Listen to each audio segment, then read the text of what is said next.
The surroundings or conditions in which a person, plants and animals operate in is an environment.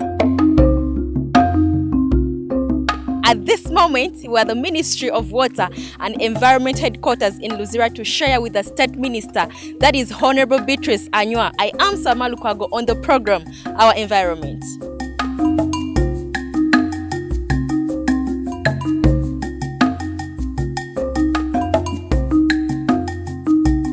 With me is Honorable Beatrice Anywar. First of all, I would love to congratulate the Honorable upon the new appointment on behalf of the UBC family. Honorable, you're most welcome on the environment and we're glad to have you. Please say hello to the viewers. Thank you very much, presenters, and delighted to be on the family of UBC. This is a government corporation and always you are with me as far as the environment is concerned. And listeners out there, at least the whole week I've been on UBC, airing and making appeals on how together we can move the protection journey of the environment. Nice to be with you. Thank you. We're glad to have you too, Honorable. First of all, briefly, Honorable, would love to know who Honorable Beatrice Anywar is. Atim Anywar, Beatrice is my name. I'm a mother. I'm a born of Kitugu. My late dad parents from Chua, Lamora Okiri. Academically, I've studied up to master's level. I've been a politician. For the last 20 years, I've been engaged in a political journey. I'm an activist. I'm especially very passionate about women affairs, about the environment, and I'm a Catholic, passionate Catholic who love my region, and I'm guided by that. My conscience is guided by that. And I'm a happy lady whom I can say I'm an empowered woman. I thank the President, I thank the NRM government that lifted me from the ordinary activism and housewife into a political arena, and I've grown from that. I was just an MP, a woman MP, affirmative action. I went on direct seat in Kitugu municipality, and now I'm a minister, growing and being empowered. So I'm an empowered woman, and I hope I will replicate the empowerment to the ordinary woman. And I love humanity. And of course, very hard work. Very hard work. I don't blow my own trumpet. We appreciate the work you do, Honorable. Yeah. First of all, I'd love to know what is the mission for the ministry? My ministry is Ministry for Water and Environment. And indeed, my senior minister, Beatrice, is heading the ministry. And our vision is that we need to have sound management and sustainable utilization of water and environment resources for the betterment of the population of Uganda. That's our vision that we are looking to. And our mission is just to promote and ensure that the rational and sustainable utilization of development and effective management of water and environment resources for socio-economic development of this country. So we work within those missions and vision to guide us as we move. We have a senior minister, we have a state minister for water, and we have a state minister for environment. Speaking, Mama Mabira here. By the way, I forgot to say that yeah, I'm the Mama Mabira. At least the only mother of both human beings and trees, and Ugandans gave me that, and I am appreciative. So we have this sector, we are managing the water sector, and we have the environment sector. As you are aware, we have urban water, and the minister concerned has the details. In my sector of environment, I have 3 agencies. I have the NEMA, which are really regulating, those are custodian of the wetland, managing them on behalf of the ministry. We have the NFA, under my docket directly, which is managing and monitoring on the environment, on the trees, the forest, central forest reserves, and even the forest on the private land, because we also do advise and guide our farmers. Then we have meteorological department that forecast the weather forecast of this country. So those ones are directly under my docket, and that's what we normally do to ensure that the information around the three agencies are coordinated and managed, and they report directly to this office.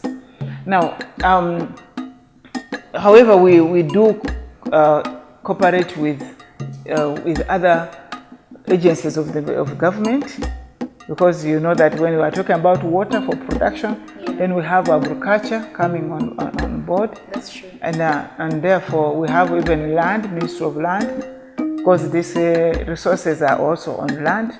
So we do cooperate with other government agencies, and we work quite well. More so this time, maybe I will quickly go on to looking at what is at stake. That maybe we need to again highlight more to see that it's not going to be business as usual, for the benefit of listeners out there. Yes, this is the background I've just given, but what is at stake? What tickles us? This is what we have been doing. It's not working out as expected. Allow me just to let the viewers know that really we have had a decline. In the last 20 years, we have had a decline in the wetland cover, which was from 15.6% to only 8.4%. We have seen the forest cover reduced from 24% to only 9%. We have seen our most celebrated bird, the crested crane. We had about 1,000 species, but we have now only 10,000 species. And the water quantity, we had about 66 cubic meters, but now we have only 43 billion cubic meters. So these are indicators that not all is well. And more so, the effect of climate change is real. It has actually caught up with us. That's why you see rampant landslide, flooding, drought, unpredictable weather, and this is even going to cause food insecurity. And where there's food insecurity, there's country's insecurity. All these are illegal structures. They are in the water, in our lake shores, and they were not sanctioned by NEMA. But people don't listen. I think Ugandans, this is the moment of truth. The Uganda say, what you wanted an axe to cut, now the storm has done the work. Everything is at stake, and we must wake up. And there are so many reasons people give, that because the population is increasing, the pressure of urbanization is the one which people are putting on our natural resources, and hence it has reduced. But we as a government of the NRM, spearheaded by His Excellency the President, we have looked critical at this. We have to manage these resources, God-given. God gave us a brain to manage them, and we have looked at it. It is not going to be business as usual. I keep on talking about this because something radical ought to be done to turn it around. We have looked at if it is the population pressure, what should be done so that we ease the pressure on our natural resources. If it is job scarcity, what should we do so that we engage the population, especially the youth, in other productive way, rather than letting them degrade the environment? All these perspectives we have looked at. Poverty. People say poverty. poverty. What have we done about this? How are we turning around? We have a running program of government, and we are trying to divert the minds, sensitize the minds of people. We are poor in our mindsets, but if we look outside the box, we are not poor country. We have our natural resources. Can we use the natural resources in a more sustainable way? Hence, benefiting from it, but yet not destroying it. Yes. Now, the population must everybody be in the urban center. Uganda is an agricultural-based country. We have so much of land outside there.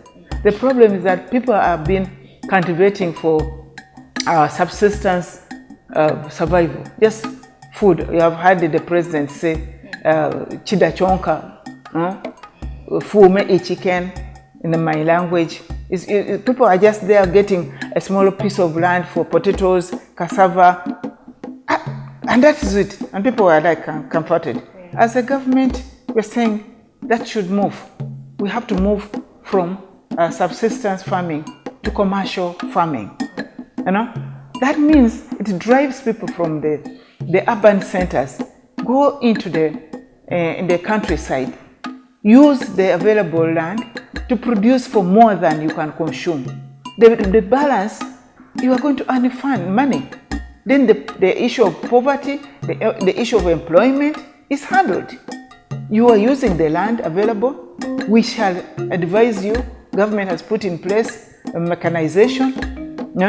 NADS is in place. Wealth creation, we are providing seedlings, even seeds for commercial farming. Even the experts, we have them extension workers. These are already in place to answer that. So we look forward, once all these are in place, that we shall not have the pressure we are talking about of the growing population. The growing population should be of advantage to Uganda, that we shall engage them productively, and we shall be able to produce beyond the subsistence use and earn a living. So many crops have been brought on board as cash crop. From the original coffee, cotton, and the like, we have also brought on board other products which have become now for cash crop and ready for export. Fruits, the avocados, these are maize, are now on board. So people have a choice of what they can grow for commercial purposes, rather than just sticking to the original coffee, cotton, and the like. Now, we are saying, well, those who are stuck in wetlands, like those who are growing rice, we are giving them alternative. We want to increase productivity. As a government, we are saying people should leave the wetlands. No more growing of rice in the wetlands. Then people say, but what shall we do? Where are we going? We can still use our natural resources in a more sustainable manner. Can we have fish ponds? How much can each pond produce vis-a-vis you digging your rice the whole of wetland and putting it at risk? We can only have a square of fish ponds along the side of the wetland while we are regenerating it. How much can we get from papyrus mats? We are banning Kavera. We want baskets to come up for the ordinary woman and the youth. Banana fibers. So we are diversifying both the mind and the activity of our population so that they can answer to the urbanization. Not everybody must be in the town, and not everybody should cry poverty when we have all these resources. Now, what is still at stake and why we have taken radical decisions? Actually, I repeat my president's words, it is a war, because things have gone wrong. And people's mindset is that they are resisting this because they have not understood. We have not explained to them fully that you can live more comfortable and in a sustainable manner on our natural resources without destroying them. We have already we have issued out no more certificate of no objection from NEMA. We are going to engage those who are in the wetlands, in our forest covers illegally, and advise them to leave so that we regenerate it. If they don't listen early, because some maybe they will think it's going to be business as usual, but this is a war commanded by the Commander-in-Chief, His Excellency the President, maybe in ranks, maybe I'm just a private or colonel down here, but he's the one spearheading it. You and me, we are part of the combatants to fight this war because it benefits all of us. So the sensitization will go on. We shall engage the people. We are saying that factories, we used to think that they are the only one giving us maybe jobs, but they have taken to degrade even the environment more. So we don't want them to be in the wetlands. If they want to put up factories, because putting up factories in the wetlands is very expensive. Sure. And actually it's not done by the poor people, it's done by the rich one. So why can't you use the land? We are going out to cancel titles, those illegal titles in the wetland and in the forest. So all this is not pleasant activity. Actually, it is a campaign, Honorable, that you're championing. But we still have a question. We've seen you battling with such people in wetlands, battling with people who are in forest reserves. And of course, you've also done a campaign of banning Kavera, Honorable. This time around, how different is it going to be actually to take away all these people who are in wetlands? We are aware that those rich people that you've mentioned have factories, have companies in these wetlands. So how are you going to do it this time around, Honorable? We've seen you battling with this, and actually that's made you become Mama Mabila. So how different is it? Not me. It was our war. It was a war, but this time around, how this is it war, going to but be that different? war was commanded by a junior person who is me. And the difference is that this time, the war we have launched is commanded by the general.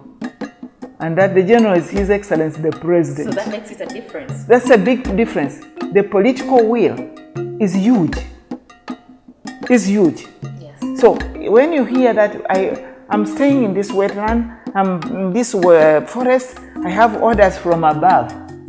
Now the above is the Commander-in-Chief of this war. So that's the difference. And that's what we should give comfort to everybody. We have launched a 10-year restoration program. Yes. Spearheaded, the chairperson of it is the first Deputy Prime Minister. And we started our meeting yesterday. And we have all these other sister ministries of government, land, Attorney General, trade, Yes. Water. We are the ones who are hosting it, Prime Minister's office. So all these are now on. We are going to call on the civil society. Okay. These are our partners. We are going to call on partners, in our development partners. We are going to call on the religious institutions. We are going to call on cultural institutions like the Buganda Kingdom, the Kingdom of Sarasajja Kabaka. Okay. He has been with us, especially when we are conserving, we are protecting the Mabira forest. I rely on them too. They are my friends out there. The Nape Accord, these are people who have been at it. And you, the media houses, we are going to engage into blacklisting some of these. The Baganda say, bananta ampulira. Bananta ampulira. Now also you don't know the Uganda? It is actually omuntu atawulira waba tawulidde, of course a severe action has to be made. Ante muliwe Oluganda name ab'empuutu kulokuba. Sorry, I'm now going to Uganda, whatever. But these are people who, even if you sound a warning, they know that really where they are, probably they got that place really, either they were cheated, but they didn't do due diligence, but they're adamant, they don't want to move, they don't want to respond. But what is also new this time around, we're not only going for those who are illegally in the wetlands and the forest, but even our officer, government officials who knowingly, due to corruption, they have issued those titles. And this is a strong warning. That's the difference. You are a government officer. You are knowledgeable of the boundaries of our natural resources. And you go ahead and issue a title. You give a certificate of no objection. Sometimes, okay, NEMA also has been bashed double. Some have done it wrongly, but others give a certificate of no objection with the guidelines. Don't do this, don't do this, do this, do that. But the same adamant people, they just have an entry point and then they continue full blast, dumping the soil in our wetlands. And then when you go to talk to them, they are protected. This issue of being protected by the soldiers, their guns, the commander-in-chief of the guns in Uganda is His Excellency the President. And he's the commander of this war, which we are launching. He's soon going to address the nation through the parliament, people's representative. And that is when the orders from above will now stop. So this is different. It is total war. It's different. Okay. That means, Honorable, that means that those that is the word. According to the Honorable. This is, I think, my fourth meeting. Yes. We have just met the media network and meeting the mighty station whose voice reaches the whole of Uganda. Yes. My partnership is important with the media houses. Okay. I would want them to be our mouthpiece, and that's why I also included institutions. We want the religious people to say it through the churches. We want the cultural institution to say to their subjects. No, we want the civil society, and they have been doing this. We have literature which is already produced. We have a program, running programs like this one. These are evident that alternatives are already there and other people have already benefited. Development partners have put in some money to ensure that our people live a degrading way of livelihood into more sustainable, profitable livelihood. So this is different, and it gives me more energy and comfort. And I want people to take it like, I don't know which mother would want the child to be killed. So whenever I'm always referred to as Mama Mabira, the mother of the forest, I said, this is my child, I must fight up to the end. Of course. So, and that's why I'm saying this time around what is different also. We normally say, let's go and plant trees, go and plant trees. No, you go and just dump it there. You don't care whether it has enough rain, water, or the fire is burning it.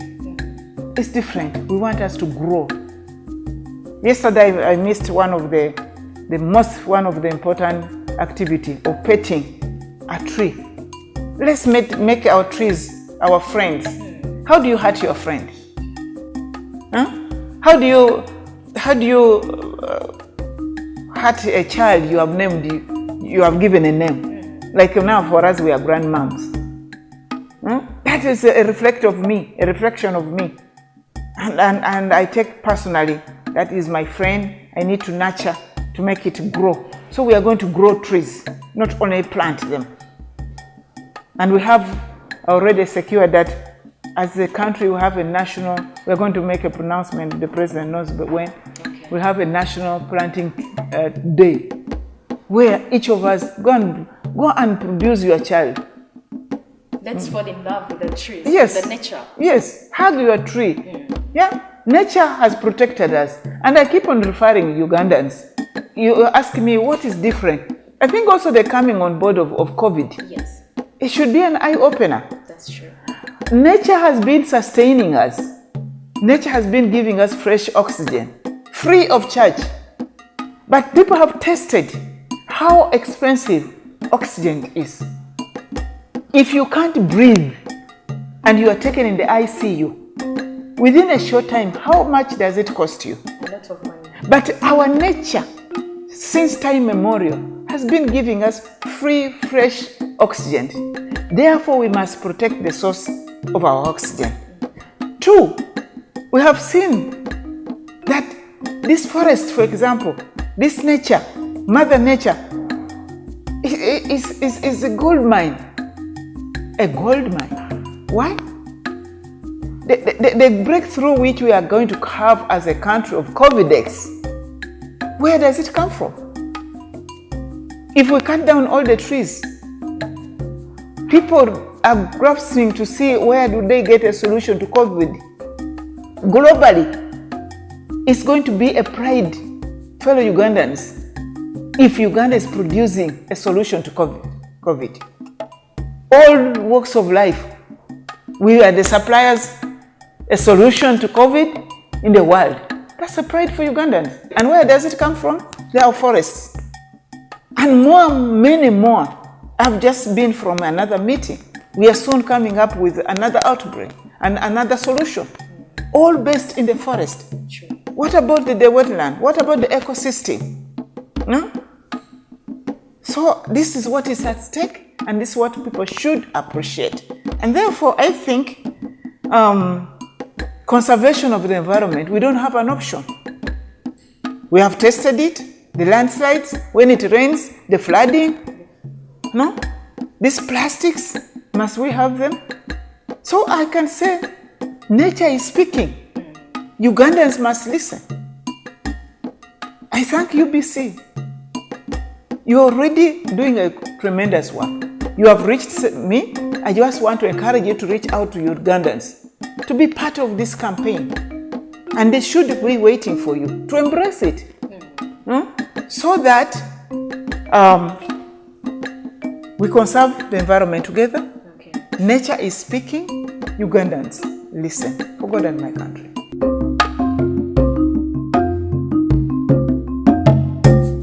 Protecting and preserving our environment should be the responsibility of every Ugandan to safeguard our nation, like how Honorable Beatrice Anywar has elaborated. I'm Salma Lukwago, but don't forget that COVID is still killing. Stay home and stay safe.